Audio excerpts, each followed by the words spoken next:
por su presencia, el ofrecimiento también de apoyo a transiciones democráticas y el compromiso para combatir la discriminación contra la mujer como parte de los esfuerzos de apoyar un desarrollo sostenible. Invitaré a continuación a Su Excelencia el señor Murad Medelci, Ministro de Relaciones Exteriores de Argelia, a dirigirse al Consejo. Ministro. Madame la Présidente, Madame la Haute Commissaire, Mesdames, Messieurs les ministres, Excellences, Mesdames et Messieurs, je voudrais tout d'abord, Madame la Présidente, vous exprimer le soutien de mon pays et sa disponibilité à vous accompagner de sa pleine et sincère coopération dans la noble et exaltante mission dont vous êtes investie. Cette disponibilité et l'engagement à vous soutenir s'adressent également à Madame la Haute Commissaire. Madame la Présidente, ma présence parmi vous témoigne d'abord de l'attachement de l'Algérie à la promotion et à la protection des droits de l'homme. Elle exprime ensuite sa conviction quant à la nécessité d'efforts additionnels pour que soit respectée la dignité humaine et pour que soient durablement consacrés les idéaux d'égalité, de liberté et de justice. Elle reflète enfin l'importance qu'accorde mon pays à l'accomplissement du mandat du Conseil pour servir notre quête commune d'un monde plus juste et plus solidaire. Membre fondateur du Conseil, l'Algérie s'est pleinement investie dans ses différentes activités et s'est largement impliquée dans le processus de révision de ses méthodes de travail à travers une contribution qu'elle a voulu active, transparente et consensuelle. Aujourd'hui, nous constatons avec satisfaction que ce processus de révision a largement porté ses fruits à travers l'adoption quasi unanime en juin 2011 de la résolution de l'Assemblée générale sur le réexamen du Conseil des droits de l'homme. L'Algérie exprime toute sa satisfaction sur les améliorations apportées par cette résolution, tant sur les méthodes de travail de l'examen périodique universel que sur l'aménagement du cycle du Conseil pour le mettre en cohérence avec celui de l'Assemblée générale. Elle se félicite aussi de la mise en place du panel de discussion annuel pour la promotion et l'intégration des droits de l'homme dans le système des Nations unies. Elle se réjouit enfin du maintien du statut du Conseil en tant qu'organe subsidiaire de l'Assemblée générale.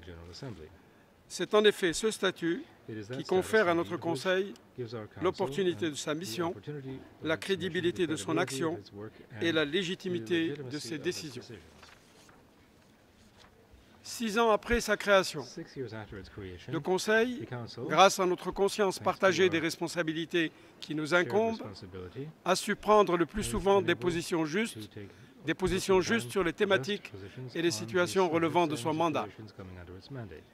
Traduisant l'appui de mon pays à l'efficacité des mécanismes du Conseil, j'ai le plaisir d'annoncer au Conseil que le gouvernement algérien a décidé de mobiliser 500 000 $ qui seront exclusivement consacrés à l'organisation d'ateliers et de séminaires de formation. Ces formations seront destinées aux pays les moins avancés et traiteront de thématiques qui feront l'objet de consultations avec le Haut Commissariat aux droits de l'homme.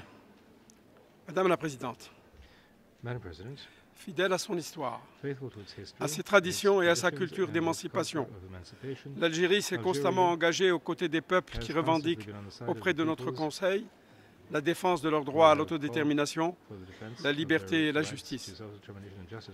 Au moment où mon pays s'apprête à célébrer le 50e de sa libération chichèrement acquise, c'est ici le lieu de réaffirmer solennellement cet engagement pleinement assumé par l'Algérie.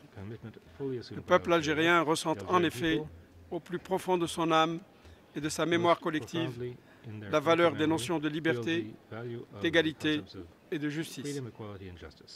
Madame la Présidente, depuis une année, la sphère d'appartenance de l'Algérie vit des événements douloureux et des violences ayant engendré des pertes en vies humaines et donnant lieu à de graves menaces sur la stabilité et la sécurité pour l'ensemble des pays de cette région. Dans ce contexte, l'Algérie exprime toute sa satisfaction devant les changements institutionnels réalisés par les peuples frères de Tunisie, de Libye et d'Égypte. Elle souhaite pour ces peuples frères la réussite dans cette dynamique porteuse d'unité, de stabilité de liberté et de prospérité.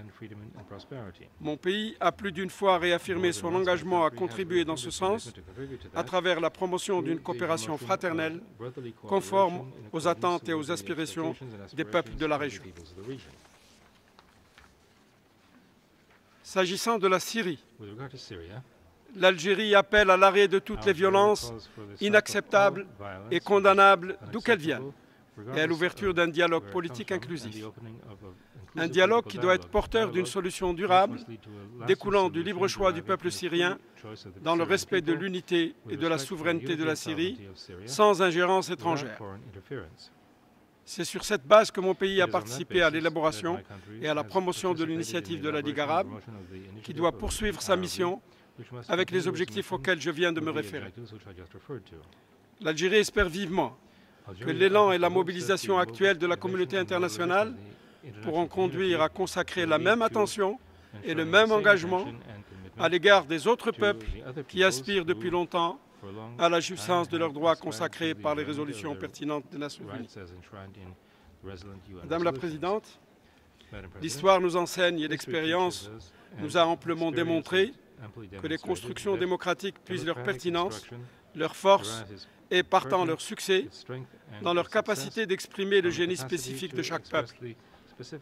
En réaffirmant son plein attachement à l'universalité des droits de l'homme, mon pays considère que toute construction démocratique doit être ajustée aux évolutions sociales, culturelles et économiques de chaque pays.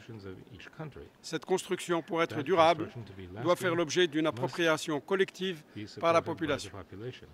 C'est fort de cette conviction que mon pays poursuit le parachèvement de ses réformes internes. Madame la Présidente, depuis la dernière session du Conseil, l'Algérie, sur décision de son Excellence M. Abdelaziz Bouteflika, président de la République, est engagée dans un vaste processus de réforme assorti d'un chronographe précis qui culminera avec l'adoption d'une nouvelle constitution. Ces réformes institutionnelles, politiques et socio-économiques détermineront la future architecture de l'État et influeront sur son développement économique, social et culturel. Cette feuille de route est avant tout le reflet d'une ferme volonté d'élargissement des espaces démocratiques qui s'insèrent dans la dynamique des multiples réformes menées par l'Algérie. Elle répond également aux attentes nombreuses et légitimes du peuple algérien dans le respect de la pluralité de ses opinions. Aujourd'hui, ce processus, conduit à travers une large consultation nationale, a abouti à l'adoption par le Parlement algérien des principales lois devant conduire à la consécration de l'État de droit, au renforcement de la démocratie représentative et de la bonne gouvernance, en s'inspirant des normes les plus avancées en la matière. La loi organique sur l'information consacre la dépénalisation du délit de presse, ouvre le secteur audiovisuel à l'initiative privée et institue un Conseil supérieur de l'éthique et de la déontologie composé exclusivement de journalistes. La loi organique sur les partis politiques a, peu de temps après sa promulgation, favoriser l'enrichissement du paysage politique par la création de nombreux partis. Elle vient ainsi élargir la diversité et le pluralisme politique, tout en les inscrivant dans une perspective républicaine garante des principes démocratiques. La loi organique sur la participation des femmes aux instances élues, qui intervient en application de l'article 31 amendé de la Constitution, ouvre des perspectives inédites à la participation de la femme algérienne à la vie de la nation, tant au niveau local et national. Son niveau de représentation sur les listes électorales variera de 20 à 50% selon les circonscriptions. La loi organique sur le régime électoral soumet l'organisation des élections à la supervision d'une commission composée de magistrats et à la surveillance d'une autre commission composée de représentants de partis politiques impliqués dans le scrutin, ainsi que ceux des listes indépendantes. La rigueur de ce double contrôle, garantie de transparence, durant tout le processus électoral, s'accompagnera de l'observation des représentants des organisations internationales auxquelles l'Algérie est membre ou partenaire, telles que l'ONU, l'OCI, la Ligue arabe, l'Union africaine et l'Union européenne. Des ONG internationales ont également été invitées dans le cadre de cette mission d'observation. La loi sur les associations consolide le droit à la création des associations et conforte l'appui de l'État à leurs activités. Ce texte consacre la société civile comme un acteur fondamental dans la démocratie participative.